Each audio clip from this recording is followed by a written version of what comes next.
हम सब बचपन से ही ये सुनते और समझते आए हैं कि इन्वेस्ट करना बड़ी अच्छी बात है। इसलिए इन्वेस्टमेंट सभी को करनी चाहिए। और जहाँ तक इंडिया में इन्वेस्टमेंट का ट्रेडिशनल पैटर्न रहा है वो एफडी यानी फिक्स्ड डिपॉजिट का रहा है। पर अगर हम आज देखें तो टाइम के साथ लोगों के इन्वेस्टमेंट करने के तरीकों में भी बदलाव आया है, क्योंकि एफडी के बजाय नए ऑल्टरनेटिव्स जैसे स्टॉक्स और शेयर में इन्वेस्ट करने में हमारा इंटरेस्ट बढ़ गया है और लगातार तरीके से ये इंटरेस्ट बढ़ता ही जा रहा है। इसी वजह से डीमैट अकाउंट होल्डर की संख्या भी तेजी से बढ़ती जा रही है। जब स्टॉक मार्केट में इन्वेस्ट करना होगा तो डीमैट अकाउंट तो ज़रूरी होगा ही, लेकिन सवाल ये है कि डीमैट अकाउंट है क्या और ये इतना ज़रूरी क्यों है। अगर मैं स्टॉक में इन्वेस्ट करना चाहूँ तो मैं किस तरह डीमैट अकाउंट ओपन कर सकती हूँ और इसमें मुझे किन ज़रूरी बातों का ध्यान रखना चाहिए। इन सारे डीमैट अकाउंट से जुड़े सवालों के बारे में हम आज की इस वीडियो में बात करने वाले हैं। तो चलिए फिर बढ़ते हैं वीडियो की ओर। पहले हम जानते हैं डीमैट अकाउंट क्या है। डीमैट का मतलब होता है डीमटीरियलाइज। सिक्योरिटीज को फिजिकल रूप में इलेक्ट्रॉनिक रूप में बदलने के प्रोसेस को डीमटीरियलाइज कहते हैं। ये भी एक बैंक अकाउंट के जैसे ही अकाउंट होता है, लेकिन जिसका इस्तेमाल कस्टमर अपने शेयर्स, बॉन्ड वगैरह को होल्ड रखने व खरीदने, बेचने, ट्रेडिंग आदि करने के लिए करता है। जिस तरह आप अपने बैंक अकाउंट में पैसे रखते हैं, ठीक उसी तरह डीमैट अकाउंट में शेयर व बॉन्ड व अदर सिक्योरिटीज इलेक्ट्रॉनिक फॉर्म में रखे जाते हैं। हम अपने डीमैट अकाउंट से दूसरे के डीमैट अकाउंट में शेयर को डिजिटल आधार पर ट्रांसफर भी कर सकते हैं। जब भी ट्रेडिंग की जाती है तो शेयर्स को डीमैट अकाउंट में डेबिट या क्रेडिट किया जाता है। शुरुआती समय में जब लोग शेयर खरीदते थे तो कंपनी की ओर से उन्हें शेयर से जुड़े डॉक्यूमेंट्स भेजे जाते थे। ये डॉक्यूमेंट इस बात का प्रूफ होता था कि आपने शेयर्स में इन्वेस्ट किया हुआ है। शेयर बेचते समय वे डॉक्यूमेंट्स कंपनी के ऑफिस में जमा होते थे। इस तरह जितनी बार शेयर की खरीदी की जाती थी उतनी बार सर्टिफिकेट भी बनाने पड़ते थे। इन्हीं कागजी कार्रवाइयों से छुटकारा पाने के लिए और इस प्रोसेस को सरल बनाने के उद्देश्य से वर्ष 1996 में भारत द्वारा एनएससी के अंतर्गत डीमैट अकाउंट प्रणाली तैयार की गई। डीमैट अकाउंट में share, bond, mutual fund, insurance, ETF व गवर्नमेंट सिक्योरिटीज जैसे इन्वेस्टमेंट्स को रखने की आसान सुविधा मिलती है। शेयर्स को आईपीओ में लागू करने के लिए भी डीमैट अकाउंट की ज़रूरत पड़ती है। एक तरह से ये समझो कि बिना डीमैट अकाउंट के ट्रेडिंग करना नामुमकिन है। इसके अलावा कोई दूसरा तरीका नहीं है शेयर्स को खरीदने व बेचने का। और डीमैट अकाउंट खोलने के लिए पैन कार्ड सबसे ज़रूरी होता है। आपके पास एक से ज़्यादा डीमैट अकाउंट भी हो सकते हैं, लेकिन मल्टीपल अकाउंट रखने के लिए आपके पास जस्टिफिकेशन होना ज़रूरी होगा और एक ब्रोकर के साथ आप केवल एक डीमैट अकाउंट ही रख सकते हैं। चलिए अब इस पॉइंट को और क्लियर करते हैं कि डीमैट अकाउंट की ज़रूरत क्यों है। वो इसलिए है क्योंकि इस अकाउंट के बिना आप स्टॉक्स को खरीद और बेच नहीं सकते। इसके बिना आप इक्विटी में इन्वेस्ट नहीं कर सकते और सेबी ने लिस्टेड कंपनी सिक्योरिटीज ट्रांजैक्शन के लिए डीमैट अकाउंट को कंपल्सरी डिक्लेयर किया है। ऐसा करने की ज़रूरत क्यों पड़ी? वो इसलिए पड़ी क्योंकि शेयर खरीदने और बेचने का प्रोसेस एक लेंदी पेपर वर्क हुआ करता था और इस पूरी प्रोसेस में फ्रॉड भी काफ़ी बढ़ गए थे। तो मतलब ये हुआ कि एक ऐसा इन्वेस्टर जो ऑनलाइन ट्रेड करना चाहता है उसके पास एक डीमैट अकाउंट होना ही चाहिए। और अगर आप पहले से शेयर में इन्वेस्ट करते आए हैं और आपके पास फिजिकल सर्टिफिकेट्स हैं यानी पेपर सर्टिफिकेट्स हैं, तो अपना डीमैट अकाउंट एक्टिव होने के बाद आप इस पेपर सर्टिफिकेट को डिजिटल फॉर्मेट में कन्वर्ट भी कर सकते हैं। और जब आपका फिजिकल सर्टिफिकेट डिजिटल फॉर्म में कन्वर्ट हो जाएगा तो आपके लिए उसे दुनिया के किसी भी कोने से एक्सेस करना आसान हो जाएगा। आपका टाइम बचेगा और सिक्योरिटी भी बढ़ जाएगी। और आपको चाहिए तो एक 3-in-1 अकाउंट भी ओपन कर सकते हैं जिसमें डीमैट अकाउंट के साथ बैंक और ट्रेडिंग अकाउंट भी लिंक होते हैं। अभी भी आपको लगता है कि डीमैट अकाउंट ओपन करने में मुझे क्या फ़ायदा है? तो चलिए ये भी जान लेते हैं कि डीमैट अकाउंट शेयर ट्रांसफ़र की फैसिलिटी देता है, लोन फैसिलिटी देता है। आप डीमटीरियलाइजेशन और रीमटीरियलाइजेशन फैसिलिटी इंजॉय कर सकते हैं, यानी चाहिए तो फिजिकल शेयर को डिजिटल में कन्वर्ट कर सकते हैं और अगर चाहिए तो फिर से अपने डिजिटल शेयर को फिजिकल फॉर्म में कन्वर्ट कर सकते हैं। ट्रेडिंग को आसान बनाने के लिए उसकी ट्रैकिंग भी कर सकते हैं। स्पेसिफिक ड्यूरेशन के लिए अपने डीमैट अकाउंट को फ्रीज भी कर सकते हैं। तो इतने सारे फायदे देने वाला डीमैट अकाउंट है तो फायदे का सौदा ही। ऐसे में इंडिया के टॉप ट्रेडिंग प्लेटफॉर्म यानी पॉपुलर स्टॉक ब्रोकर के नाम भी आपको पता होना चाहिए, जिसके साथ आप डीमैट अकाउंट ओपन कर सकते हैं, जैसे कि अपस्टॉक्स, ज़ीरोधा, एंजल ब्रोकिंग, 5 पैसा, ICICI डायरेक्ट, शेरखान एटसेट्रा। और ये जानना ज़रूरी है कि डीमैट अकाउंट ओपन करने से पहले ये कैसे डिसाइड किया जाए कि मेरे लिए बेस्ट सूटेबल प्लेटफॉर्म या ब्रोकर कौन सा रहेगा।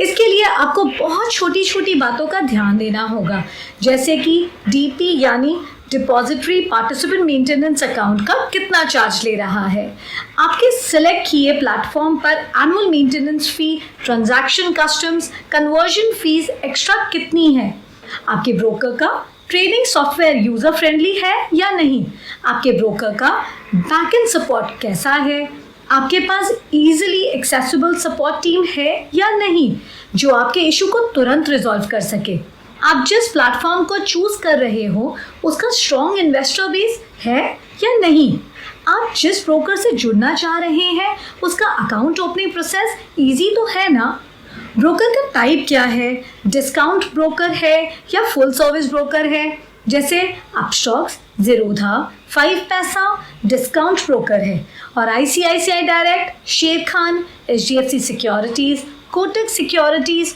मोतीलाल ओसवाल, एंजल ब्रोकिंग ये फुल सर्विस ब्रोकर है। डिस्काउंट ब्रोकर फीस काफ़ी कम होती है क्योंकि इसमें आप खुद ही ट्रेडिंग करते हैं, जबकि फुल सर्विस ब्रोकर में आपको ट्रेडिंग प्लेटफॉर्म और ट्रेडिंग अकाउंट ऑफर करने के साथ साथ आपको गाइडेंस और एडवाइस भी दी जाती है, इसलिए इसकी फीस भी हाई होती है। आपको वेल एस्टैब्लिश्ड ब्रोकर को चूज करना चाहिए ताकि फ्रॉड का रिस्क काफ़ी कम हो। अकाउंट ओपनिंग चार्जेस कंपेयर करने चाहिए क्योंकि कुछ सर्विस प्रोवाइडर 0 चार्जेस के साथ अकाउंट ओपन कर देते हैं तो कुछ 200 या 500 रुपये चार्ज करते हैं। आपको अपना नॉमिनी भी चुनकर रखना चाहिए क्योंकि नॉमिनी नेम भी अकाउंट ओपन करते वक्त मेंशन करना होता है। गवर्नमेंट गाइडलाइंस के अकॉर्डिंग आप डीमैट अकाउंट और ट्रेडिंग अकाउंट 2 डिफरेंट ब्रोकर्स के साथ ओपन कर सकते हैं, लेकिन आपको ऐसा ब्रोकर चूज करना चाहिए जो दोनों प्रोवाइड करता हो ताकि आपके लिए ट्रेडिंग करना आसान बन सके।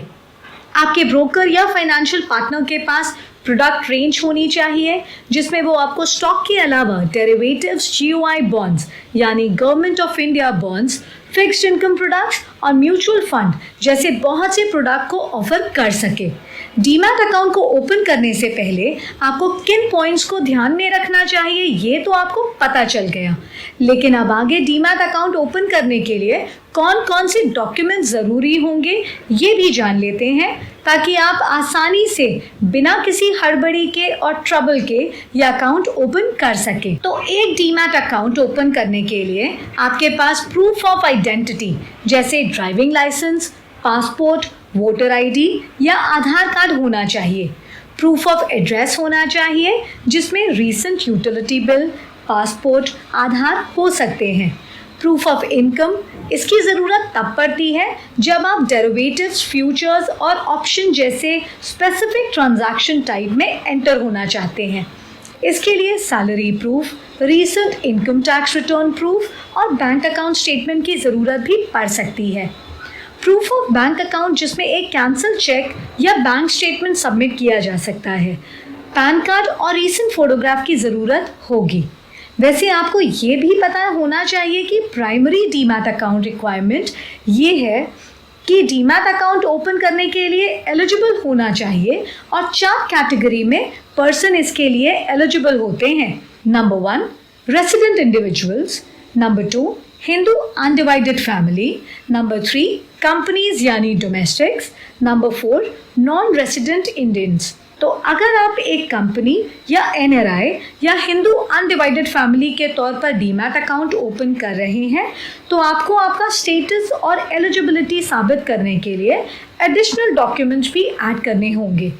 अब इन रिक्वायरमेंट्स के बाद जान लेते हैं कि डीमैट अकाउंट ओपन करने के प्रोसीजर के बारे में, जो डिफरेंट ब्रोकर के अकॉर्डिंग थोड़ा वेरी कर सकता है, पर डिटेल्स आपको सेम ही मिलेंगी। पहला स्टेप है डीमैट अकाउंट ओपन करने के लिए अपने रिक्वायरमेंट से मैच करने वाला डिपॉजिटरी पार्टिसिपेंट चूज करें। इंडिया में बैंक स्टॉक ब्रोकर्स और online investing platform DP services provide करते हैं। डीपी का मतलब डिपॉजिटरी का एजेंट या रजिस्टर्ड स्टॉक ब्रोकर होता है। और डिपॉजिटरी क्या होता है? ये एक इंस्टीट्यूशन या ऑर्गेनाइजेशन होती है जो एक इन्वेस्टर की सिक्योरिटीज़ को डिपॉजिटरी पार्टिसिपेंट के थ्रू होल्ड करती है और इन सिक्योरिटीज़ से रिलेटेड सर्विसेज भी प्रोवाइड करती है। फॉर एग्जांपल अपस्टॉक्स, CDSL और NSDL का डीपी है CDSL, central securities depository limited, और NSDL यानी national securities depository limited India के 2 डिपॉजिटरीज़ हैं। यानी अगर आप अपस्टॉक्स में आपका डीमैट अकाउंट ओपन करेंगे तो आप अपस्टॉक्स के ज़रिए आप CDSL या NSDL में अकाउंट ओपन करेंगे। दूसरा स्टेप है, आपने जिस डीपी का सिलेक्ट किया है उसकी ऑफिशियल वेबसाइट पर जाकर डीमैट अकाउंट ओपनिंग फॉर्म को फिल करें और अपने अकाउंट में एक नॉमिनी भी असाइन करें। स्टेप 3 है KYC नॉर्म्स को फाइल करें। स्टेप 4 है KYC डॉक्यूमेंट की स्कैन की कॉपीज़ को सबमिट करें, जिनमें ID proof, address proof, bank account statement और इनकम प्रूफ शामिल है। 5th स्टेप है, फॉर्म के सबमिशन के बाद वेरिफिकेशन प्रोसेस होगा, जिसमें IPV यानी इन पर्सन वेरिफिकेशन होगा। ये डीपी ऑनलाइन भी कर सकते हैं या ऑफलाइन भी। ऑफलाइन वेरिफिकेशन होने पर आपको ऑफिस जाना पड़ सकता है। 6th स्टेप है, आपको डीपी के साथ अग्रीमेंट साइन करना होगा, जिसमें डीपी और इन्वेस्टर की ड्यूटीज और राइट्स शामिल होंगे। 7th स्टेप है, डीपी आपके फॉर्म और डॉक्यूमेंट को चेक करेगा और उसके बाद आपकी डीमैट अकाउंट रिक्वेस्ट अप्रूव हो जाएगी। 8th स्टेप है, प्रोसेस पूरा होने के बाद आपको एक unique beneficial owner identification number यानी BOID इशू किया जाएगा, जिसके ज़रिए आप अपना डीमैट अकाउंट को ऑनलाइन एक्सेस कर सकेंगे और आपका डीमैट अकाउंट ओपन हो जाएगा, जिसमें आप अपने शेयर और सिक्योरिटीज़ को सेफली रख पाएंगे। और जब कोई स्टॉक खरीदने के लिए ऑर्डर प्लेस करेगा तो शेयर आपके अकाउंट में क्रेडिट हो जाएगा। जब आप उन्हें सेल करोगे तो आपका डीमैट अकाउंट से डेबिट हो जाएगा। लेकिन अभी एक और पॉइंट बाकी है ट्रेडिंग के लिए, और वो है ट्रेडिंग अकाउंट। क्योंकि अगर आपको ट्रेडिंग करनी है तो आपके पास ट्रेडिंग अकाउंट भी तो होना चाहिए, क्योंकि डीमैट अकाउंट आपके शेयर और सिक्योरिटीज़ को होल्ड करेगा और शेयर को स्टॉक मार्केट में खरीदने और बेचने के लिए ट्रेडिंग अकाउंट की ज़रूरत होगी।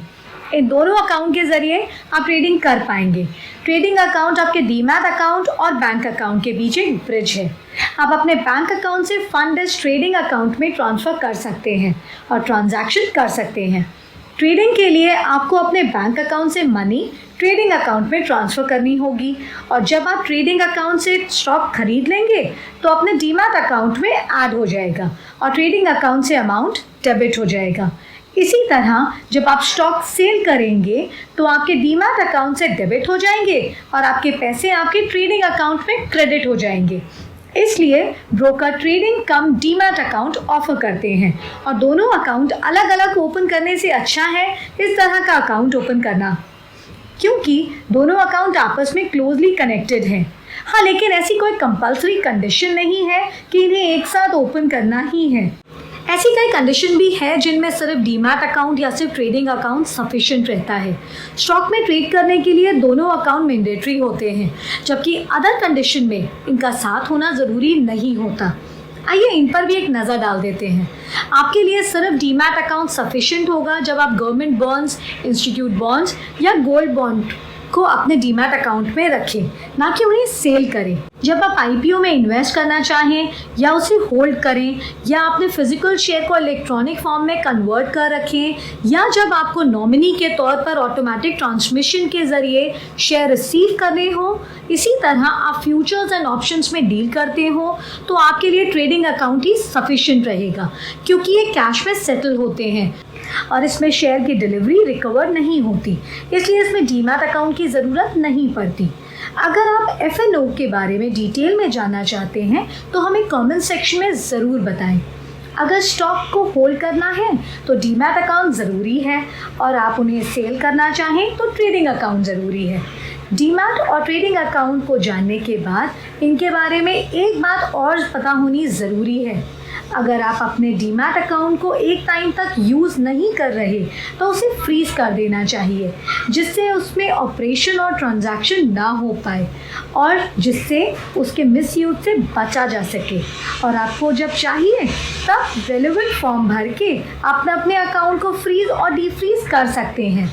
अगर आप उसे फ्रीज भी नहीं करते और यूज़ भी नहीं करते तो आपको अपने डीमैट अकाउंट को ट्रैक करते रहना चाहिए, ताकि उसमें कोई भी अनयूजुअल एक्टिविटी हो तो आपको पता चल सके, क्योंकि ये अकाउंट ऐसे स्टॉक ब्रोकर्स को टारगेट बन सकता है जो उसका मिसयूज़ करे और इसका खामियाजा आपको उठाना पड़े। इसलिए बेहतर तो यही होगा कि आप अपने डीमैट अकाउंट को एक्टिव रखें, और अगर उसमें नहीं है तो क्लोज कर दें, ताकि सेफ्टी रिस्क भी ना हो और आपको मेंटेनेंस चार्ज भी ना देना पड़े। डीमैट अकाउंट क्लोज करते टाइम ये 2 बातें ज़रूर याद रखें। जब आपके डीमैट अकाउंट पे कोई शेयर ना हो और आप आगे भी कोई शेयर ना रखना चाहें तो आप डीमैट अकाउंट को क्लोज कर दीजिए।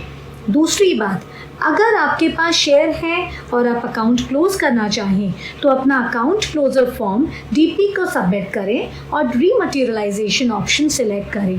अपने शेयर फिजिकल फॉर्म में रिसीव कर सकते हैं। दोस्तों, मुझे आशा है आपको डीमैट अकाउंट और ट्रेडिंग अकाउंट क्या है और इन्हें कैसे इस्तेमाल करते हैं ये समझ आ गया होगा। अगर आपको कोई भी सवाल या सुझाव है तो हमें कमेंट सेक्शन में ज़रूर बताएं। मिलते हैं अगली वीडियो में। Thanks for watching.